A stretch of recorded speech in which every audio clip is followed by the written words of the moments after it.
Friends, आज हम elements of crime को इस तरीके से पढ़ेंगे। मेरा दावा है कि आपने इस तरीके से पहले कभी नहीं पढ़ा होगा और आपने वीडियो लास्ट तक देखी तो यह भी मेरा दावा है कि फ्यूचर में आप कभी भूलेंगे नहीं।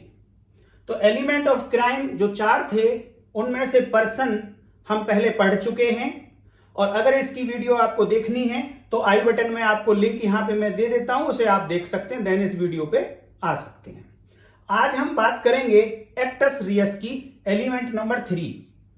2 नंबर एलिमेंट को इसके बाद पढ़ेंगे, मेंस रिया को। सबसे पहले हम एक्टस रियस को पढ़ेंगे, लेकिन आपसे मेरी एक रिक्वेस्ट है कि आप पेन, नोटबुक और आईपीसी का बेयर एक्ट लेके बैठें, क्योंकि आईपीसी में से हम कुछ सेक्शंस रेफर करेंगे जिनके साथ में एक्टस रियस बहुत अच्छे से आपको समझ आ जाएगा। तो एक्टस रियस ये लैटिन वर्ड है और one of the elements of crime है। 2 वर्ड से मिलकर बना है एक्टस एंड रियस। एक्टस का मीनिंग होता है डीड या कार्य, हिंदी में बोलें। कार्य को थोड़ा और एक्सप्लेन करें तो physical result of human conduct. एक मानव का कोई कंडक्ट होता है, उसका कुछ जो फिजिकल रिजल्ट निकल के आएगा, भौतिक परिणाम निकल के आएगा, उस परिणाम को कहा जाएगा एक्टस। और रियस का मतलब होता है फॉरबिडन बाय लॉ। ऐसी चीजें, ऐसी बातें जिनको कानून ने प्रोहिबिट किया है, जिनको मना किया है कि आप ऐसा नहीं करेंगे, वो सब कहलाता है रियस। तो एक्टस रियस 2 वर्ड से मिलकर बना, एक्टस प्लस रियस से। दोनों का मीनिंग हमने समझ लिया, इसलिए अगर डेफिनेशन देखें दोनों को प्लस करके तो ये डेफिनेशन बनती है कि such result of human conduct as the law seeks to prevent. किसी ह्यूमन कंडक्ट के ऐसे रिजल्ट को जिसे लॉ चाहता है प्रिवेंट करना, जिसे लॉ रोकना चाहता है, ऐसे परिणाम को, ऐसे रिजल्ट को, ह्यूमन कंडक्ट के ऐसे रिजल्ट को एक्टस रियस कहा जाएगा। और यही डेफिनेशन लिखी है, आप बुक पढ़ें। बुक का नाम है आउटलाइन ऑफ क्रिमिनल लॉ, जो मिस्टर कैनी अपने ज्यूरिस्ट हुए उन्होंने लिखी है और 19th एडिशन है उसका। और पेज नंबर 17 पे जाके आप देखेंगे तो एक्टस रियस की यही डेफिनेशन आपको मिलेगी, such result of human conduct as the law seeks to prevent. मानव के आचरण का ऐसा भौतिक परिणाम जिसे विधि होने से रोकना चाहती है, वो कहलाता है एक्टस रियस।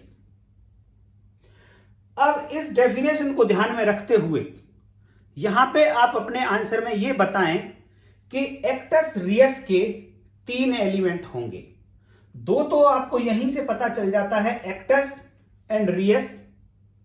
और एक्टस को फिर फर्दर 2 पार्ट में डिवाइड किया कि एक्टस के 2 एलिमेंट होंगे जिनसे मिलकर एक्टस बनता है। रियस तो सिंपल है, फॉरबिडन बाय लॉ। इसको और एग्जांपल के साथ में आगे हम डिस्कस करेंगे। तो एक्टस के 2 पार्ट हैं। पहले पार्ट में बताया गया ह्यूमन एक्शन। देखिए यहां पे डेफिनेशन थी एक्टस की, जो बेसिक डेफिनेशन है physical result of human conduct. मैं एक और बात बता देता हूं आपको कि क्राइम के 4 एलिमेंट्स यहां पे बताए गए थे, person, mens rea, actus reus and injury. आपको ये चारों के चारों ये 2 एलिमेंट से ही मिलते हैं, मेंस रिया एंड एक्टस रिया से।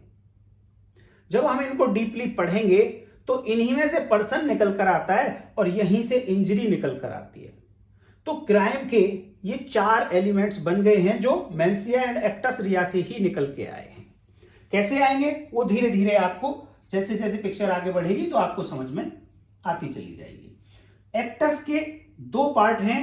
पहला पार्ट कहता है ह्यूमन एक्शन, जिसका नाम दिया गया कंडक्ट या फिर एक्ट, मानव का आचरण या उसका कार्य। तो एक्टस में एक पार्ट हुआ ह्यूमन एक्शन और दूसरा पार्ट हुआ रिजल्ट ऑफ द कंडक्ट। जो यहां पे ये कंडक्ट हुआ फर्स्ट पार्ट में, इसका रिजल्ट क्या आया, इसका परिणाम क्या आया, वो परिणाम इन स्पेसिफाइड सर्कमस्टांसेस, एक पर्टिकुलर सर्कमस्टांसेस में, पर्टिकुलर परिस्थितियों में, विशेष परिस्थितियों में इस कंडक्ट का जो रिजल्ट आया, उस रिजल्ट को डेजिग्नेट किया गया एज ए इंजरी, जो आपने यहां पे अभी देखा है, फोर्थ पॉइंट। और पर्सन कहां से आया? वो यहां से आ रहा है ह्यूमन कंडक्ट। वो एक ह्यूमन एक्शन होना चाहिए जिसको एक ह्यूमन करेगा, तो इसीलिए यहां पे एक पर्सन का होना जरूरी था। तो पर्सन एलिमेंट यहां से आया, इंजरी यहां से आया एक्टस के सेकंड पार्ट से। मेंस रिया की अभी हम बात करेंगे, एक्टस रिया हम पढ़ ही रहे हैं। तो चारों एलिमेंट आप देखते हैं तो यहीं से बन जाएंगे। ये हुआ एक्टस रियस का बेसिक स्ट्रक्चर। अब इस स्ट्रक्चर को हम आगे बढ़ाएंगे। आगे जब हम बढ़ेंगे तो हम देखेंगे कि हमें ह्यूमन एक्शन पढ़ना है, कंडक्ट किसको कहेंगे ये हमें पढ़ना है। इसका जो रिजल्ट आएगा एग्जांपल्स के साथ देखेंगे, वो सर्कमस्टांसेस क्या क्या होंगे जिन्हें हमें यहां पे स्पेसिफाइड सर्कमस्टांसेस कहा गया। रिजल्ट क्या क्या होंगे इस कंडक्ट के, वो हम देखेंगे। और इंजरी कैसे होती है, बिना इंजरी के क्या एक्टस नहीं होता, वो हम अभी आगे सब समझेंगे। तो कुल मिलाकर बात ये निकलती है कि एक्टस रियस को अगर समझना है तो ह्यूमन एक्शन समझना होगा, जिसे कंडक्ट कहते हैं या एक्ट कहते हैं। रिजल्ट ऑफ सच एक्ट समझना होगा, जिसे इंजरी कहते हैं। और फॉरबिडन बाय लॉ जो रियस का मीनिंग होता है, ये तीनों हमको पढ़ने होंगे। तो सबसे पहले लेते हैं हम कंडक्ट, जिसे ह्यूमन एक्शन या एक्ट भी कहेंगे। और इसका मीनिंग है an event subject to control of will. कोई भी ऐसी इवेंट, कोई भी ऐसी घटना जो ह्यूमन की विल के कंट्रोल में थी, की मानव की इच्छा के कंट्रोल में थी या इच्छा की कंट्रोल से हुई, वो घटना, वो कंडक्ट या ह्यूमन एक्शन या एक्ट कहलाएगा। दूसरे शब्दों में लें तो something voluntarily done by human being. अगर ह्यूमन बीइंग ने कुछ भी स्वेच्छा से किया जो उसकी अपनी इच्छा के कंट्रोल में था, वही एक्ट या कंडक्ट या ह्यूमन एक्शन कहलाएगा। क्रिमिनल लायबिलिटी को पढ़ते हुए, क्रिमिनल लॉ को पढ़ते हुए, ये जो डेफिनेशन दी जा रही है ये क्रिमिनल लॉ के रेफरेंस में दी जा रही है। तो यही डेफिनेशन लिखी गई है मोनार्ड एंड कादिस की criminal law and it's process में। जब आप इसको पढ़ेंगे तो वहां पे आपको यही डेफिनेशन कंडक्ट की या एक्ट की मिलेगी। फॉर एग्जाम्पल, किसी ने किसी को धक्का दे दिया, किसी ने किसी को एक मुक्का मार दिया, या कोई पर्सन चल रहा, या कोई, जैसे कि मैं बोल रहा हूं, ये भी मेरा एक कंडक्ट है, ये एक्शन है, मेरा एक्ट है। ये ह्यूमन एक्शन के अंदर एक तो एक्ट ऑफ कमीशन इन्वॉल्व है, जो हमने एक्ट किया वो भी इन्वॉल्व है, और एक्ट ऑफ ओमिशन जो हमको करना चाहिए था, जो हमारी ड्यूटी थी जिस एक्ट को करना, लेकिन हमने नहीं किया, वो कहलाता है ओमिशन। दो एक्ट ऑफ इलीगल ओमिशन भी इस एक्ट में शामिल है। तो जब भी आप एक्ट की बात करेंगे तो, या ह्यूमन कंडक्ट की, ह्यूमन एक्शन की बात करेंगे तो human action includes act of commission and act of omission also. तो इसके लिए आप आईपीसी रेफर करें, सेक्शन 32 आप वहां पढ़ें, तो वहां पे क्लियर कट आपको यही बातें लिखी हुई मिल जाएंगी। लेकिन ध्यान देना, सभी ओमिशंस एक्ट की कैटेगरी में नहीं आते, एक्ट में इंक्लूड्स नहीं है, केवल इलीगल ओमिशंस।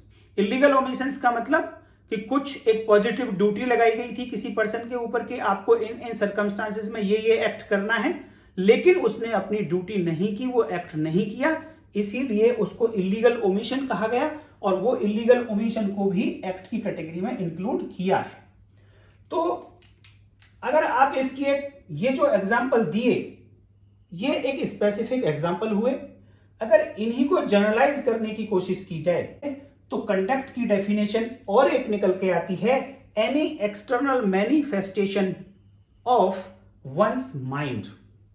अगर किसी व्यक्ति के माइंड में कुछ भी विचार पैदा हुआ और उसके संबंध में उस व्यक्ति ने कुछ भी बाह्य अभिव्यक्ति की, अपने शरीर के बाहर कुछ भी अभिव्यक्त किया उसने, वो फिजिकल एक्शन कहलाएगा। वही ह्यूमन एक्शन कहलाएगा, कंडक्ट कहलाएगा, एक्ट कहलाएगा। एक एग्जांपल दूं मैं आपको एक्सटर्नल मैनिफेस्टेशन का। जब आपने कभी अपने बच्चों को डराया होगा, धमकाया होगा, तो कई बार आप सिर्फ आंखें निकाल के उसको डराते धमकाते हैं। तो ये जो हमने अपनी आंखों को चौड़ा किया डराने के लिए, ये हमारा एक्सटर्नल मैनिफेस्टेशन है और ये भी हमारे एक्ट की कैटेगरी में आएगा। एग्जाम्पल देखेंगे, एग्जाम्पल से बहुत अच्छे से समझ में आएंगी बातें। उस एग्जाम्पल को देखने से पहले आप आईपीसी में वीडियो को पॉज करके आईपीसी की सेक्शन 32 एंड 33 दोनों देख लें। बड़ी अच्छी सेक्शंस हैं, बहुत काम आती हैं। अभी हमने देखा एक्टस रियस के 3 एलिमेंट, जहां पे सबसे पहला कंडक्ट था, फिर रिजल्ट ऑफ एक्ट और फिर फॉरबिडन बाय लॉ, जिसमें से हम कंडक्ट को पढ़ रहे थे, जिसकी डेफिनेशन देख चुके हैं। उस डेफिनेशन के अकॉर्डिंग कंडक्ट के भी 3 एलिमेंट्स हैं। पहला एलिमेंट्स इट्स ओरिजिन, इसकी उत्पत्ति कहां से होती है। Its origin in mental activity, its origin in bodily activity, its origin due to passivity of the doer. ये पहला एलिमेंट है कंडक्ट का, ह्यूमन एक्शन का, एक्ट का। और दूसरा है इट्स सर्कमस्टांसेस, कि ये एक्ट या कंडक्ट या ह्यूमन एक्शन किन किन परिस्थितियों में हुआ, क्या क्या परिस्थिति थी जो इस कंडक्ट के साथ अटैच थी। दूसरा एलिमेंट कंडक्ट का। तीसरा एलिमेंट कि इस कंडक्ट के होने का, इस इवेंट के होने का रिजल्ट क्या आया। ये रिजल्ट भी इस कंडक्ट का एक पार्ट है। इन तीनों में से कोई भी एक पार्ट मिस कर देंगे तो वो कंडक्ट की कैटेगरी में नहीं आएगा, एक्ट की कैटेगरी में वो नहीं आएगा। तो इन तीनों को एक एग्जाम्पल के थ्रू हम समझेंगे। वो एग्जाम्पल है, पहला एग्जाम्पल लेते हैं कि ए ने बी को राइफल से शूट कर दिया और मार दिया। एक ये स्टेटमेंट है। इस स्टेटमेंट में जो कंडक्ट हुआ ए का, जो ए का एक्ट था, वो उसमें ये 3 बातें, उसके इंग्रेडिएंट कहां कहां कैसे कैसे रिफ्लेक्ट होते हैं। तो इसकी एक आप पिक्चर बनाएं कि ये कैसे इवेंट हुआ होगा। ए ने जो बी को शूट किया राइफल से, तो सबसे पहली इवेंट इसमें ये हुई कि ए ने अपनी मसल्स को कॉन्ट्रैक्ट किया और राइफल को उठाया। तो लिफ्टिंग ऑफ राइफल ये पहला इवेंट हुआ। फिर इसने क्या किया, फिर एम लिया बी की तरफ, ये दूसरा इवेंट हो गया जो ह्यूमन बीइंग एक्शन है। तीसरा, इसने राइफल के ट्रिगर को पुल किया।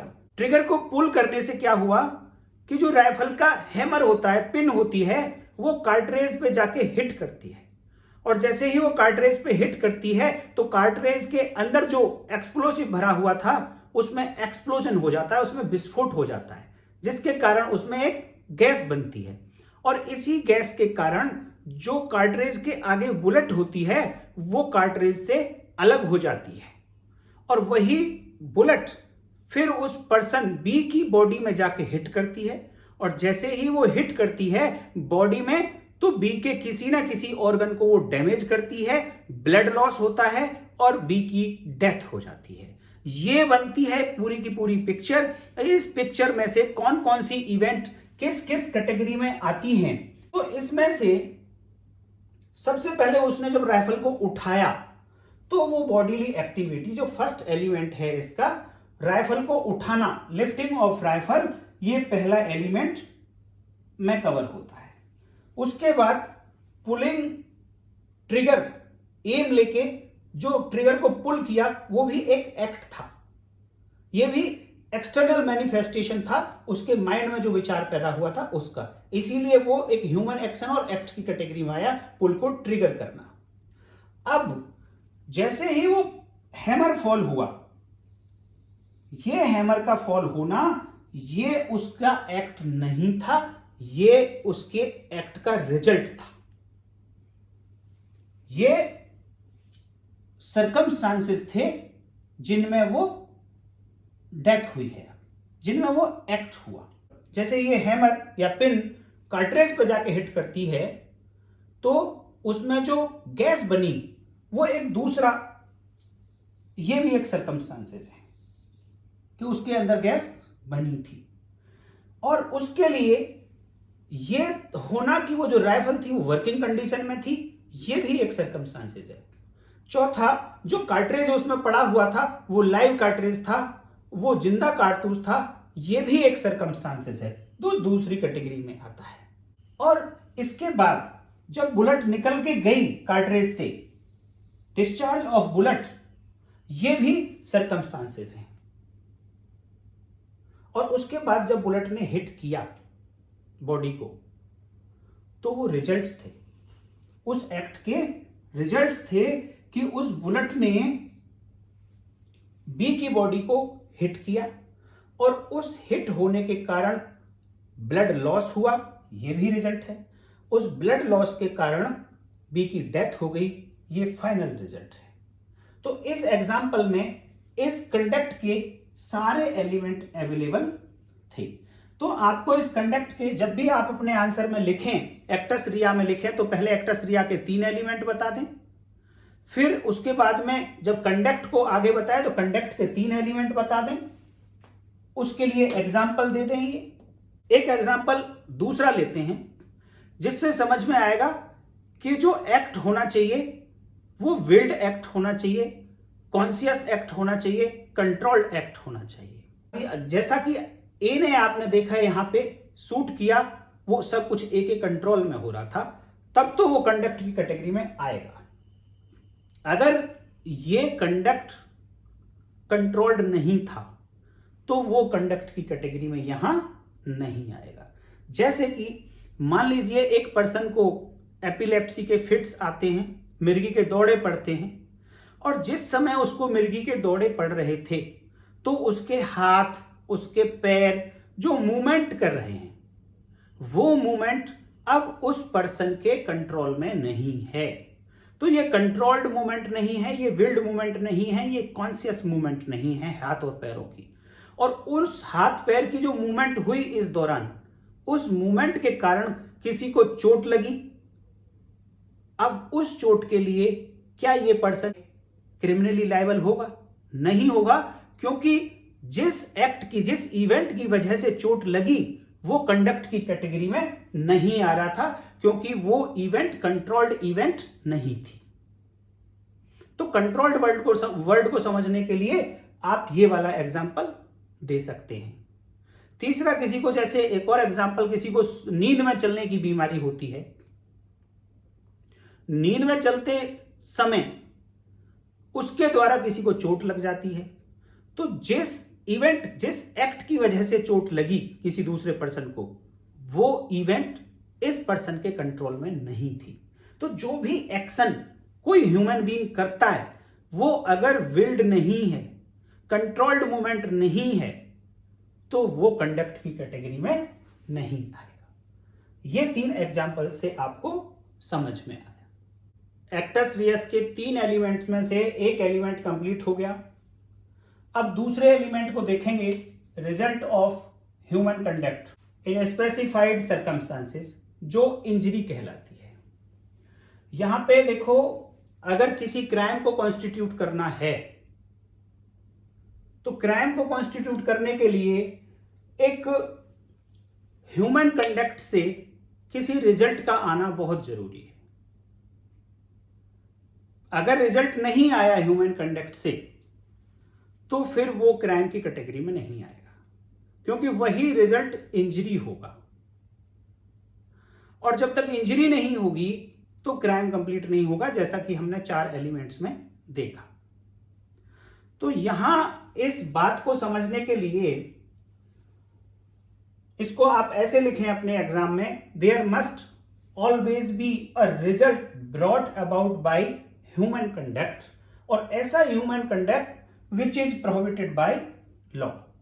यहां पे 2 वर्ड आप पढ़ रहे हैं बार बार, एक वर्ड है कंडक्ट और एक वर्ड पढ़ा हमने इवेंट।